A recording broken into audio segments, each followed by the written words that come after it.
समयंत्रक मणि जो 2 भार सोना रोज देती थी उसे देना चाहा।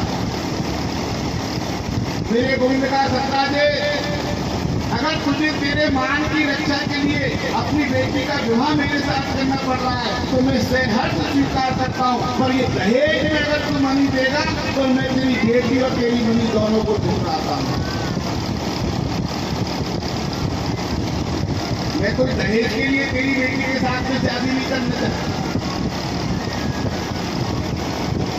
इसलिए अगर मैंने आज तेरी बेटी के विवाह के साथ अगर इस मणि को स्वीकार किया तो लोग क्या कहेंगे, भगवान श्री कृष्ण ने भी सत्यभामा से विवाह करते समय पर समयंत्रक मणि के रूप में दहेज दिया था।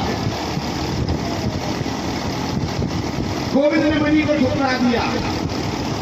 अरे बंधुओं, जब भगवान ने दहेज को ठुकरा दिया तो आज हम और आप दहेज के पीछे क्यों भाग रहे हैं? ये दहेज परंपरा समाज का सबसे बड़ा दीमक है। आज रिश्तेदारियां नहीं बची, आज सौदा बचे हैं। सारे समाज में सौदा हो गए। हम झूठी शान के लिए, झूठे अभिमान के लिए, झूठे घमंड के लिए बड़े बड़े सौदा करते हैं। एक व्यक्ति से मैंने पूछा कि भैया जो है संधि बनने जा रहे हो, संधि का अर्थ पता है? तो बोला कि महाराज मैं तो केवल अर्थ के लिए ही संधि बनने जा रहा हूँ, अच्छी मोटी रकम मिलेगी इसलिए संधि बनने जा रहा हूँ। आज बेटा और बेटी का अगर सौदा समाज के बीच में करोगे तो क्या आने वाली बेटी आपको 1 गिलास पानी पिला पाएगी? क्या आप उसे बेटी से 1 गिलास पानी पीने के अधिकारी हो?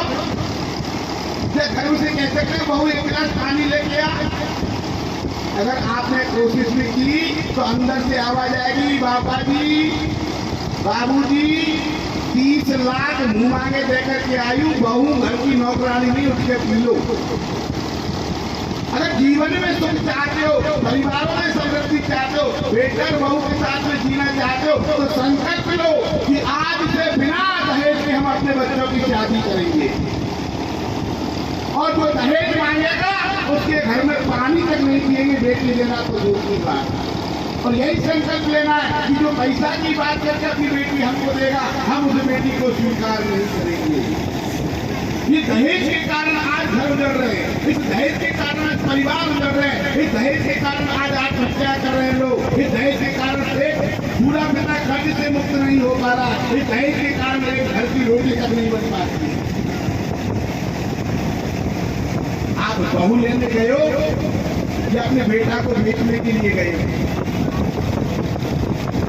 और जब बेटा बेटी का सौदा करोगे तो फिर तलाक होगी, परिवार में खटपट होगी, लड़ाई झगड़े होंगे और लड़ाई झगड़े करते करते एक से परिवारों का विखंडन की ओर चले जाएंगे। अगर आपको ये विखंडन रोकना है, अगर आपको परिवार में सामंजस्य बनाना है, अगर आपको परिवार में स्नेह बनाना है, अगर आपको परिवार में ताकत देना है तो संकल्प लेना होगा कि आज से दहेज प्रथा का हम विरोध करते हैं।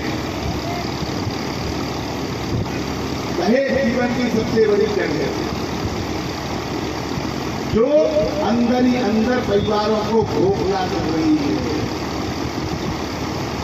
पहले बेटी वाले का जो है सिर सदैव नमा रहता है, हम तो साथ पहले से हारे हुए हैं आपसे, अरे हमको हमने अपनी बेटी आपको दे रही है और अब बोले खड़े हो जाओ जरा कुर्सी हमको दे दो, बहुत देर से बैठे हो, क्या सम्मान रह गए, क्या इज्जत रह गई।